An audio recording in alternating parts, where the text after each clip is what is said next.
Good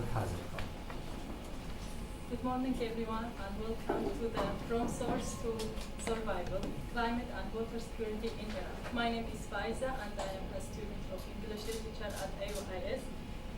I am also a student of the Climate Minor course, Water in Iraq, Past, Present, and Future. This course is crucial for raising environmental awareness about the pressing water issues in Iraq. And today's event reflects the importance of these topics. It is my pleasure to moderate today's event discussion, and where we will explore key challenges surrounding climate change and water security in Iraq. Thank you all for joining us, and look forward to engaging in an insightful conversation. The event will open with welcoming remarks and introductory speech by Mr. Sarmad Latif, the instructor guiding this initiative. Mr. Sarmad Latif is a senior researcher specializing in climate change, water, and environmental security. He holds a master's degree in civil engineering with first-class honors, focusing on water security from the National Energy University of Malaysia. Mr. Sərməd has authored over 50 scientific articles and 2 books, and has peer-reviewed over 200 papers for leading international journals. He serves as an editor for Discovering Sustainability, a Springer Nature journals indexed by Clarivate and Scopus, and other academic databases. In 2023, he was recognized as the leading researcher in Iraq by Scopus for his contribution to water security and its impact on dam management. His research aligned with the UN Sustainable Development Goals, focusing on water security, AI in engineering, and sustainable environmental management in Kurdistan region of Iraq. He also teaches climate minor courses at AUIS, including water in Iraq, past, present, and future. Mr. Sərməd, the floor is yours.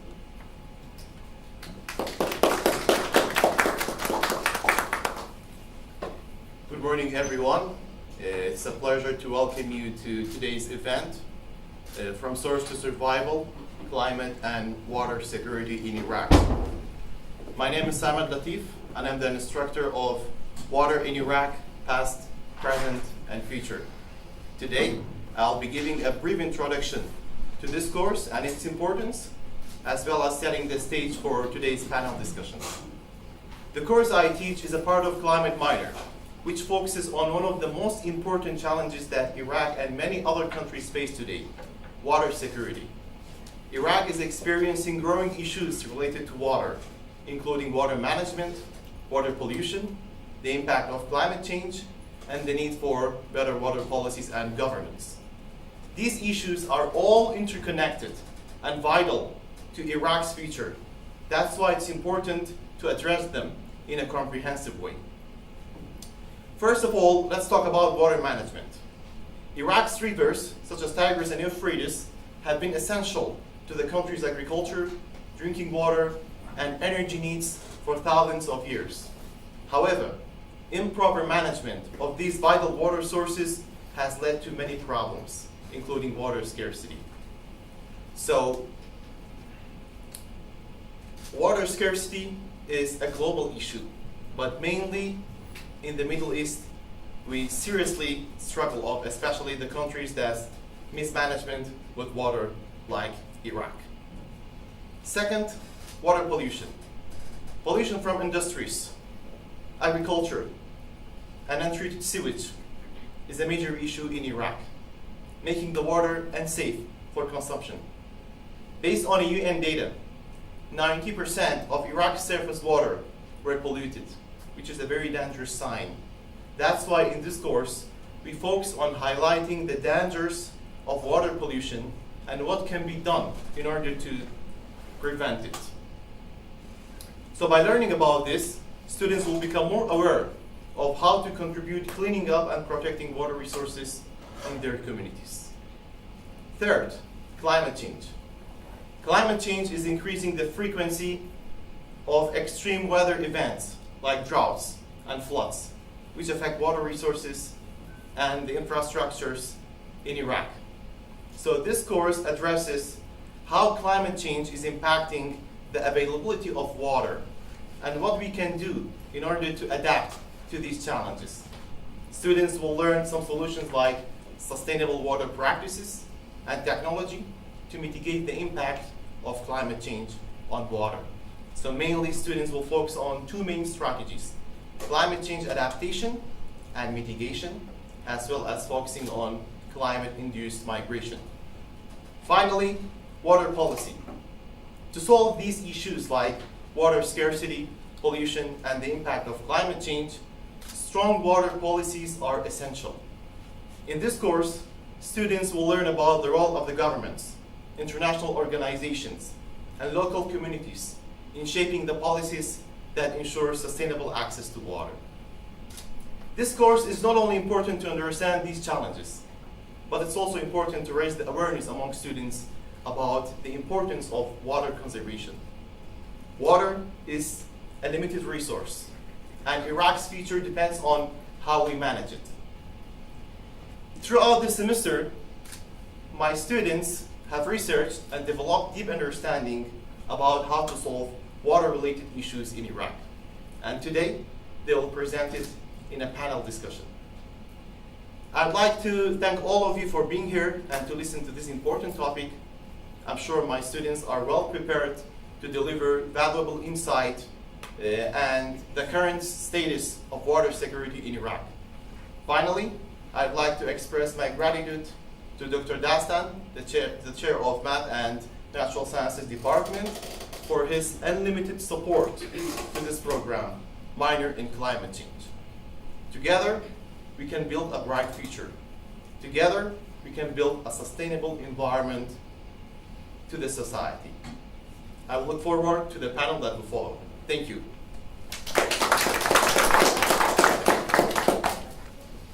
Thank you, Mr. Sərməd, for his valuable speech. We will now begin with the first panelist. First, I want kindly the panelists invite you to take a place, please.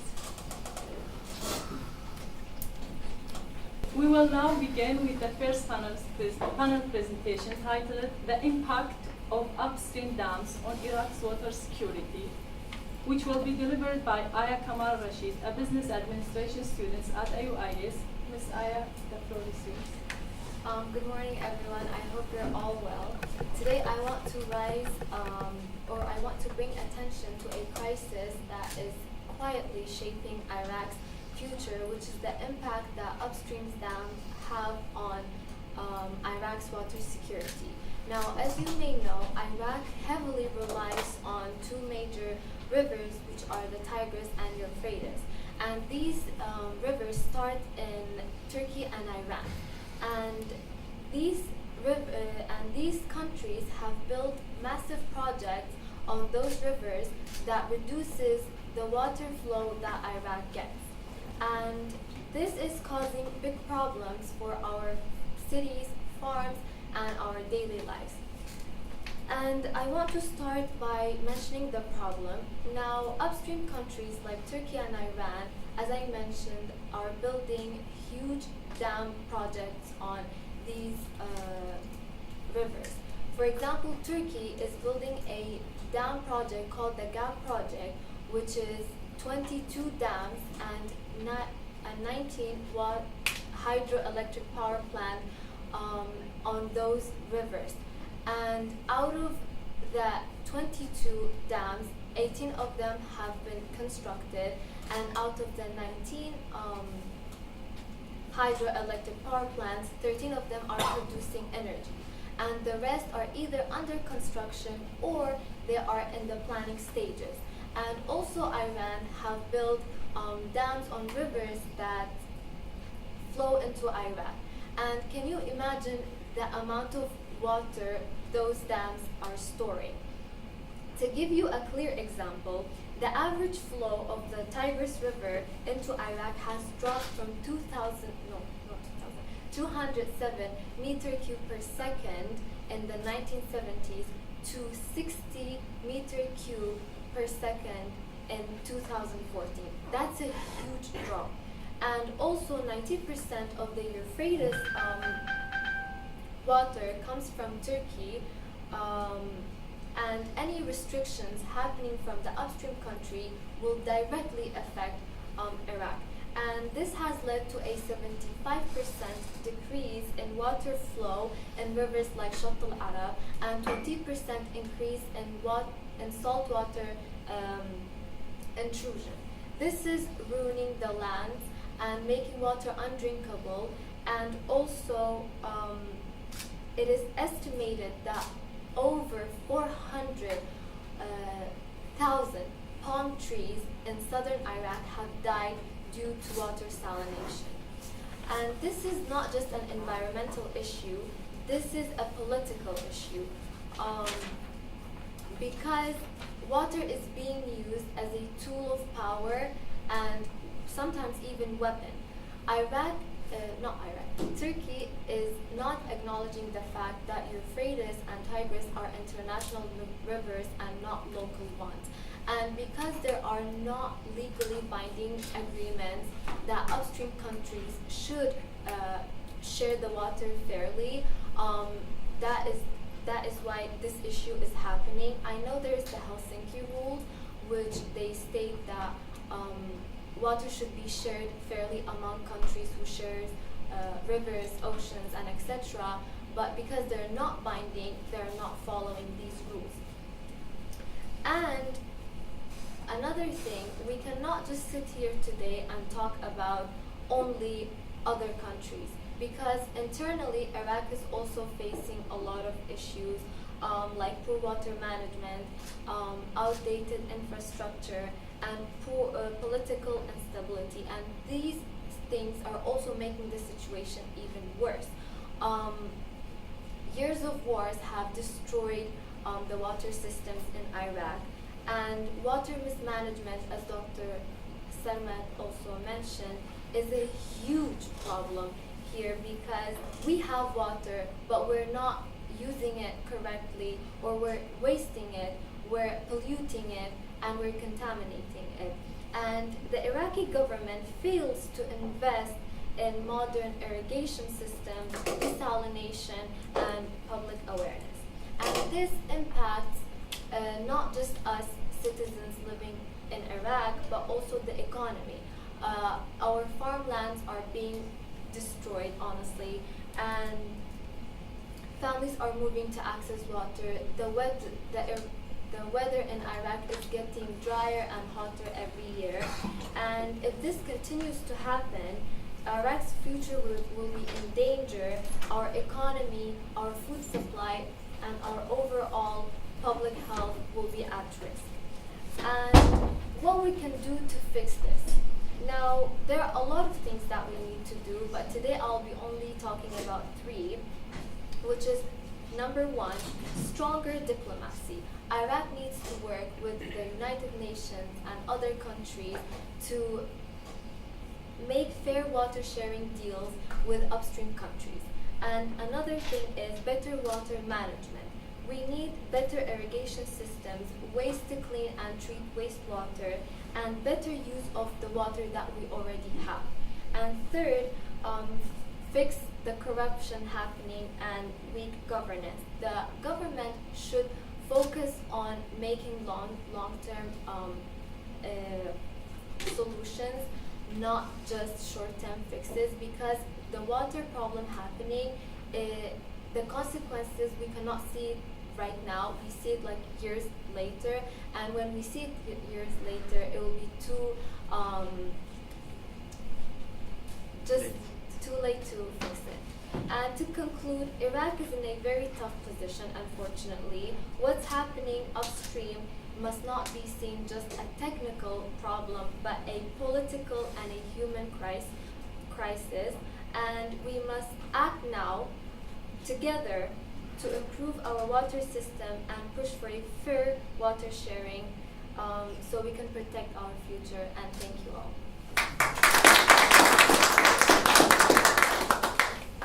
Thank you, Ms. Aya, for your insightful presentation and for shedding light on such a critical issue. We truly appreciate that.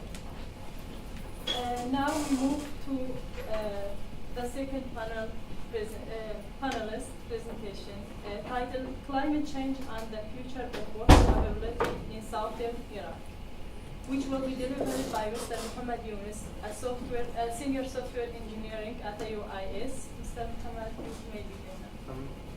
Thank you all for coming today. I'm very delighted. So I will be talking about climate change in the southern part of Iraq and in the overall world. So we all know that our country is facing a lot of drought, a lot of sandstorms in the winters, in the spring and summertime. That's one of the reasons of the climate change. And I don't know if any of you have noticed. In Iraq, it used to have 3 months of spring in the past, but now we have at most 2 months in the current time. Why? That's all because of the overuse of gas, natural resources in the world, and that will make our world much more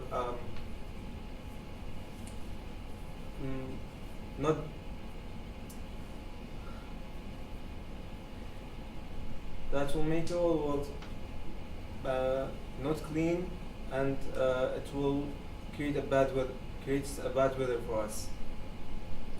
So what's the point that climate change people are talking about? Everybody in that field focuses on cleaning the world in a much better way that we could live and make our life on the earth cleaner and longer. How?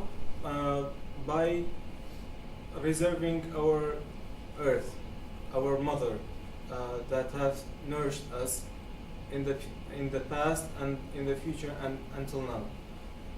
So we don't have to make our earth better, less clean.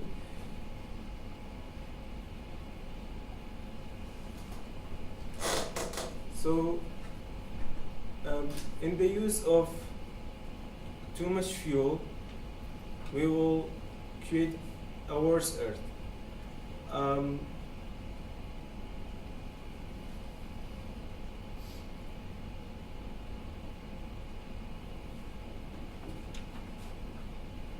Sorry everyone. By using more fuel in the current time, we use more oxygen, and that oxygen is reserving our earth by creating the ozone layer, because ozone consists of O3, as I remember, and oxygen is O2. So the natural flow is from O2 to O3 and O3 to O2.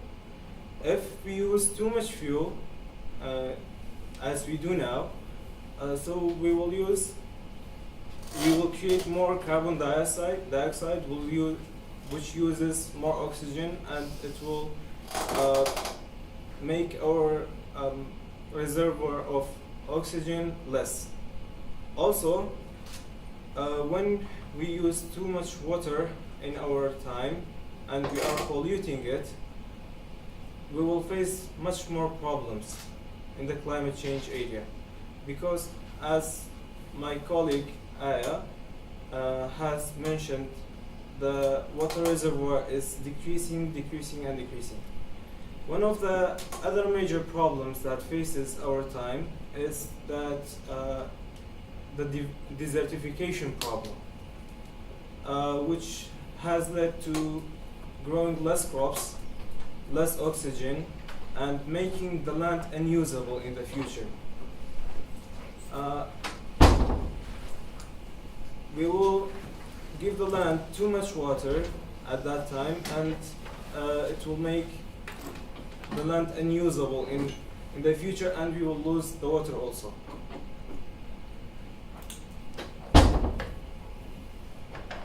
That will be the problem also from using too much fuel.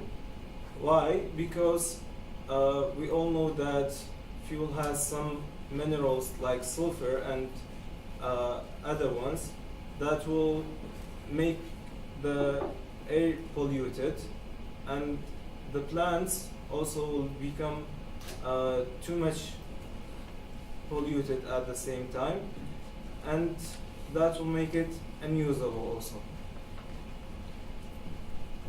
So what's my solutions for this problem in the future is, like, we have to have international interference with other governments so they could help us with their technologies and solutions, and we have to aware the people in the country to use less materials for their problems. And we have to plant more trees in the future so that we don't lose our lands in the future, and we could have a better world for us. And my final thing to deliver to you is that climate change has already faced us, and it's in our homes by using too much air conditioning that we do now. Thank you. Thank you, Mr. Ahmed, for the presentation and for highlighting on the critical connection between the climate change and the availability of water in southern Iraq. Now we move to the final panel presentation titled Water Infrastructure and Governance Challenge Within Iraq, which will be delivered by Ms. Zainab Ala, an English literature student at AUIS. Ms. Zainab, you may begin now. Thank you. So, as the climate becomes increasingly hotter, the amount of water we have in the world is going to deplete. This happens because the water that is lost is going to be significantly more than the water that is gained. And a lot of that is because of human activity in the world. So because of the way people excessively use water nowadays, they sort of like use it carelessly, and they don't really think about how their actions can affect the rest of the world. This is why it's important for us to have infrastructures that are able to store water, like dams. Before I begin to talk about dams, I do want to mention how human activity can actually be detrimental to the amount of water we have. So I'm going to talk about factories and then personal use of water in the world, like in people's houses. So the factories, not only do they release a lot of CO2 emissions, which pollutes the air and then in turn pollutes the water, but also they dump a lot of their chemicals in the rivers, which is severely pollutes the water, and then the water from those rivers that people drink, like it will be detrimental to their health. But also, like, the way people use water in their houses, it's like in an excessive way, and they don't really pause to think about the long-term damages that this might do. So one way to help us manage that water and store it is by creating infrastructures like dams. So dams can be used to store water in times of floods in the winter, and then in the summer when there's droughts, it can help us in maybe managing those waters more. But the problem in Iraq is that most of those infrastructures are either not being maintained or not even being built. So when it comes to dams specifically, there's a lot of lack of management in those dams. So for example, in Dukan is, so there are different types of dams. There's gravity dams and earth dams. And gravity dams are more expensive to build, but a lot cheaper to maintain. but they do still require maintenance. And the problem with Dukan Dam, for example, is that it has been neglected for so many years that even if we were to try to maintain it now, it would cost us a lot. So what I mean by maintenance is just simply cleaning the dam itself. So if you don't clean the dam for too long, there's sedimentations that are going to be created on like the inner walls of the dam that store water, and that will decrease the amount of water that you're going to be able to store in that dam.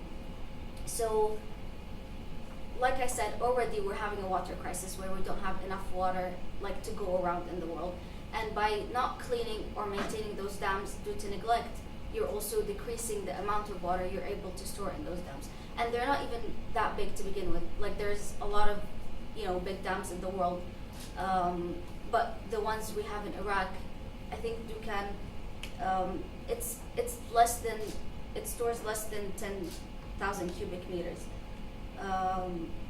So by not cleaning them, you're decreasing the amount of water that we're able to store. Yeah, and also like if it were to be maintained, it would definitely cost a lot less if you maintain it regularly. But the fact that it has not been maintained for so long means that we're gonna have to spend a lot of money in order to clean it up now. So also political factors affect the water infrastructures in Iraq a lot. So the wars, like the Iraq-Iran war, the US invasion, and more recently the ISIS crisis, they caused a lot of damage to a lot of dams in Iraq, but more specifically the Fallujah Dam in 2014. It was manipulated, so ISIS manipulated water flows for military advantage. So it destroyed over 10,000 homes and then 200 kilometer squares of farmland and then displaced 60,000 people. So urgent care is required in order to repair those infrastructures due to the war and what ISIS did to them. But also, the Iraqi Ministry of Water Resources estimated $600 million in direct damages. And then the problem is that even though the damages were very costly, the budget cuts were also very severe. So it went from 1.7 billion in 2013 to only 50 million in 2017. So the government tends to usually prioritize military spending over repairs for water infrastructures. And then, so basically, this is the main issue with dams. When people usually talk about water infrastructures, they do tend to mention dams and then forget that there's other types of infrastructures that need to be mentioned. So for example, one of the water infrastructures is wastewater treatment. We don't really have wastewater treatments in Iraq, like wastewater treatment facilities, or the ones we do are not very functioning, or they don't really work very well. So the problem is that when wastewater is put back in the environment without being treated, it can definitely, it can cause severe health risks for people, a lot of which are terminal, but it also helps in depleting the amount of water that we have in the world in general. So we've all previously discussed that the entire planet is undergoing a water crisis, but by putting wastewater in the environment without treating it, you're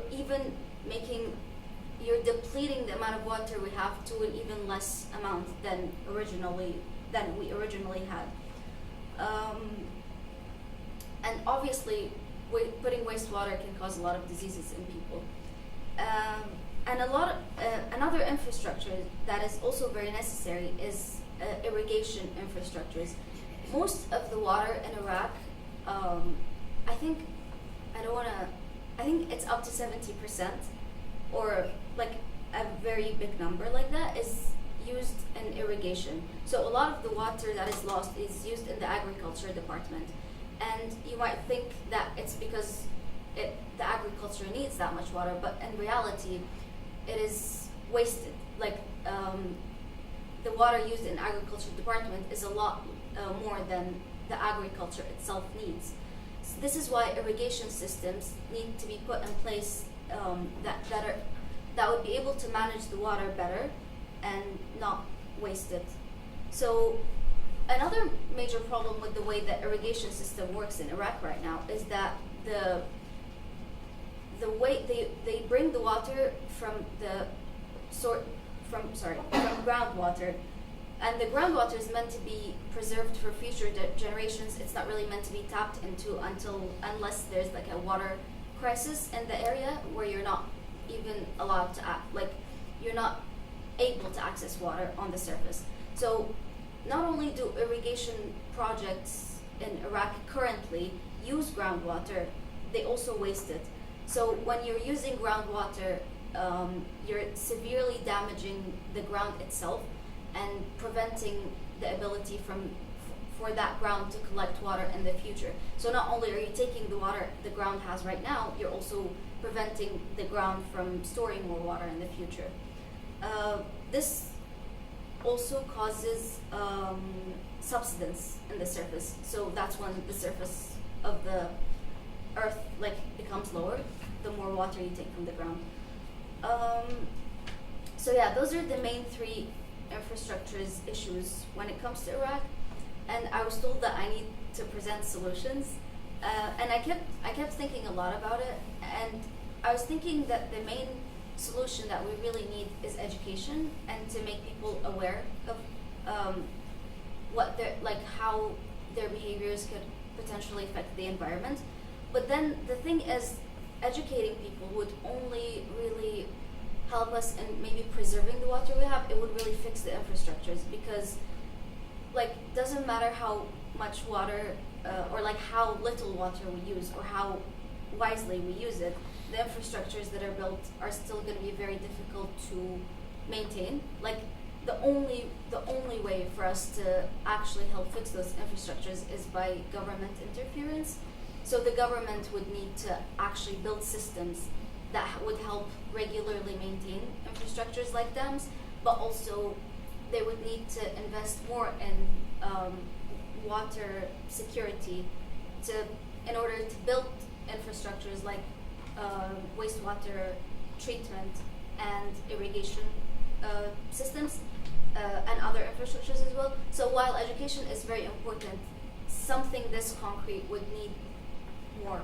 It would need a lot of money from the government, and it would need a lack of corruption that is going to be very difficult to achieve. And thank you.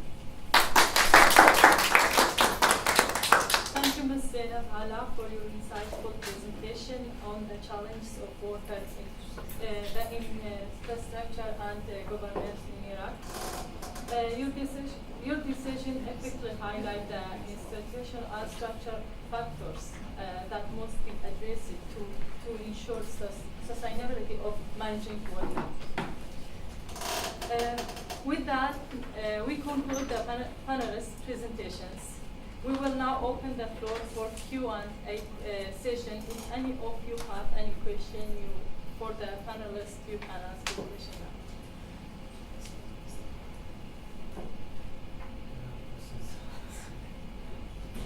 I have a question. As they mentions to the irrigation. Can you say it louder? We cannot hear you. Oh, yeah.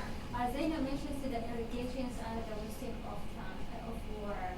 So, what do you think? Have you searched about the role of the technology these days, which is we use some sensors to water exactly the plant we want, so in order not to waste the water we have it. So, did you think about such solutions? Maybe we can put into Iraq to solve the irrigation systems these days? What do you think? There are already irrigation systems in the world that work. I haven't searched it, but I don't think we would exactly need to measure how much water the plant has, but it's more rather things like there are these the irrigation project. It's one big pipe, and then there's smaller pipes coming from it, and it works by spraying water very with a lot of pressure and very little amount. So it sprays it instead of just dumping it on the plants. Also, like one thing about agriculture is that if you put a lot of water in the plants, it could also harm them. So it's not always a good thing to like put as much water as you can. So we wouldn't really necessarily need to create new technology in order to help that problem. We would mostly just need to create a technology that already exists or implement it. I have a question.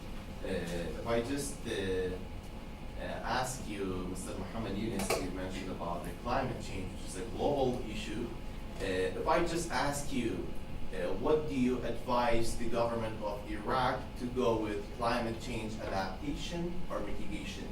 Which one works well for the current situation of water security in Iraq? Sorry, could you please state your question, please? I mean, like to solve the issues we have related to water based on the impact of climate change. Should we focus on climate change adaptation to adapt to the climate change, or we should go for mitigation measurements? Which one works well for the current situation? I think both solutions can be addressed and have its own impact. For example, in some villages, when the desertification happens, they have to migrate. So that's climate change adaptation, as I understand it. And the government can also have hand in improving the sector. For example, by using some of its budget in creating more lands for trees, as we have in Hawari Shar in Sulaimani. I think that park has most of the oxygen of Sulaimani, so it will give the oxygen to Sulaimani. And CTEC also gives us too much good weather to ourselves. So I think we could consider both solutions. Thank you, thank you. I have my final question to Ms. Aya. You have talked about the politics side of water. So if we just focus on a specific region like Kurdistan region of Iraq here, what do you think the government should do within the transboundary cooperation with the upstream countries? You know, in Kurdistan, around 50% of the surface water we receive from Iran. So what do you think? Do you think the government is able globally to cooperate with Iran directly, or what's the solution in your point of view? As I mentioned, Iraq and we can say Kurdistan as well, they can work with United Nations and other countries to help with the process of, let's say, working with Iran for a better agreement on sharing the water better and basically have a more friendly relationship with each other. Because I feel like if Kurdistan on its own goes and approaches Iran, I don't think it will work, but by the help of the United Nations and maybe other countries, they can achieve that. And also, we need to, we live in Kurdistan and Kurdistan is important, but it's a part of Iraq, and we need to fix this issue for all over Iraq, because what happens in Iraq affects us, and what happens here also affects them. So we need a better solution for Kurdistan and Iraq all around. Thank you very much. I just want to add to that. As most of you guys are aware of it, UNAMI has just ended their mission officially by a request from Iraq. And UNAMI is the main organization that does fund those kind of projects with UNDP, UNFPA, and others. How do you think that will affect the process? As you mentioned, Iraq needs to work with the UN and there's the UNCCF, which is the UN cooperation framework between the countries and so on. And by this, Iraq will probably draw back from that agreement.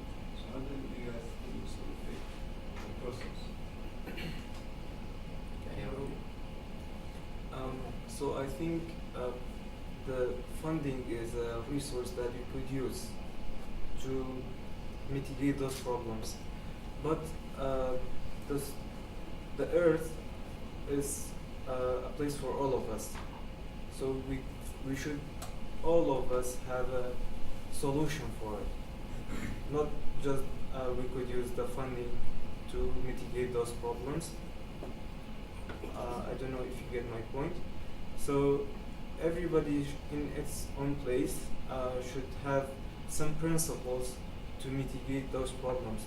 For example, by throwing this can on the road, it will make it less clean. Okay? So somebody should go and clean it up. Why should we do that in the first place? I don't know. So everybody should have their own concern about preserving this land, this earth. And to add to that, I think it's also important to not just throw the can in the street. I feel like it's also important to just not buy it in the first place. So like our homes all have like the tap water, and obviously that's not very good to drink, but there's like filtered waters that you can, like a filtration system you can get for that tap water. So instead of just buying plastic water bottles, you can just use that one instead. So you wouldn't even, so it's not just about where you're throwing it, because even if you throw it in the trash, it will still end up in a landfill somewhere. So it's important that you're very careful of even the stuff you buy. Before you even think, where am I going to throw this? You just think, do I need to buy this? One other thing that I forgot. We have too much solutions for transportation. For example, we could use airlines. We could use ships to transport goods. We could use cars. We could use trucks. We could use trains. In my opinion, public transportation has that solution. So it will reduce the carbon dioxide emission for the climate pollution, and that will solve one of the other problems too.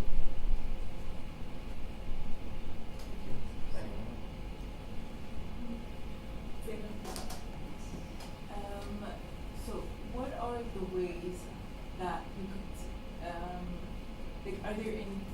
what are the technological techniques that can be used to clean the water, to clean polluted water?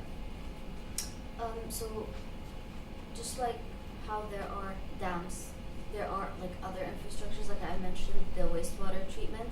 That's a way that can be used to clean the wastewater. So you would obviously need to cleaning, like recycling water in order for it to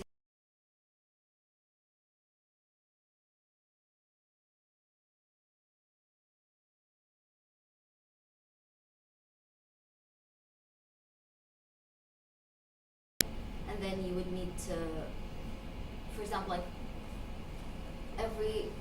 all the water we have has some amount of chlorine in it, and while that's like a chemical that can be considered poisonous, like you still need to have it, but just up to a certain amount. So in order for us to be able to use the water again, it needs to go through those machines that filter it, and then you would need to put, for example, chlorine. How much long does it take, and how costly is it? I think it's how long it takes. I'm actually not very sure about that, but it's pretty costly. That's why it's not implemented very well in the world. But now that like throughout the whole planet, you know, there's like an ongoing water crisis. More countries are trying to implement systems like wastewater treatment plants, because you know, like we're running out of water in the world, and so you need a way to make sure that the one that you're using is put back in the environment. But also another way to answer your question is that there are multiple levels on how clean the water needs to be for different things. So for drinking, that needs to be the utmost clean water you have. But there's also one for public supply. So for example, that's the one like firefighters use to put fires out. There's one for irrigation and livestock that also needs to be cleaned for like them, but also because we consume those plants and eat those animals. So there's different levels of cleanliness to water that need to be present depending on what you're using that water for. Thank you. I think you had a question? Yeah, actually, I would say it's more a clarification. Well, thank you first of all for the panel. I'm so happy that we are covering climate change and water scarcity. I'm an international studies student, and my capstone is about water scarcity and the diplomatic relationship between Turkey, Iran, and Syria, according to the water case, and our ministries, how they are functioning through that. So I would say that our problems, it's not because of that, it's not about the user. Okay, users are one of the huge problems. I would go to the south first. About the repair of infrastructure. That was in the middle. Okay. The solution with farmers, solutions. The problem is farmers are not educated, and if we're implementing our technology and knowledge about water scarcity, and if we change the way of irrigation, that would cost us even problems with tribes, or them not accepting the concept the idea of technology and development. Because they got used to one way, one method, they can't change it. That cost us a lot of money. Another something, repairing infrastructure. We're repairing infrastructure since years. It started in 2013, basically, till 2018, I think so. They were repairing dams. They brought a lot of companies, Italian companies, European in general. They were repairing the dams, so it's not very costly because it's like a contract between country and a company. Because they are aiming to have a profit out of the repairments. Something else I want to talk about, that we have a huge problem in the south, no one's covering, which is fish tanks. Not a lot of people knows about this. Maybe it's like something to add because I mentioned it in my capstone. Basically in South they are well known about fishing, but they don't have like equipment and as well as like technology to cover it up and put it in a tanks that doesn't like it's I would say built. So what they do, they grab a hole, they put the water and the fish. It's not environmentally good for fish, not for eating, and the soil are absorbing it. So we're having three major problems. That the water is polluted, the fish is not well to eat, it's not healthy, and we're losing our soil as well for like agriculture. Our problem with, I would go to the south first, we have something we call المياه. It means whom should get amount of money, water. The problem is, like the north, they don't have the same amount of the south one because they already have kind of like snow, rain better than the south, and that due to the desertation that we already mentioned it. And this case is making a conflict between Kurdistan and Iraq that leading to a conflict with Turkey because Kurdistan, they're having deals with Turkey as well as Iraq, they're having another deal with them. We don't have an agreement according to that, which is leading us to a conflict because plus the corruption, of course. When the governors go to Turkey and they ask for like kind of a diplomatic solution for that, even they are sending like it's an upstream and it's an international revenues. The problem is we have different contracts and the governments are signing stuff that they don't know and they are not aware of the consequences of it. So these are the huge problem for international governments. It's not about the UN can do nothing because we already signed. If they come like into like arbitration, they would say, guys, you signed this contract, you will obey. So Yeah, there's a lot of to cover, to be honest. I messed up my notes, but these are for now, I'd say. Thank you for your valuable insight related to water quality side. Thank you. Thank you for your participation in this panel, and this is the end of our panel, and thank you all for being here, and it was our pleasure to meet you all and see how people are caring about the climate change and the water in Iraq. Thank you so much and have a very nice day.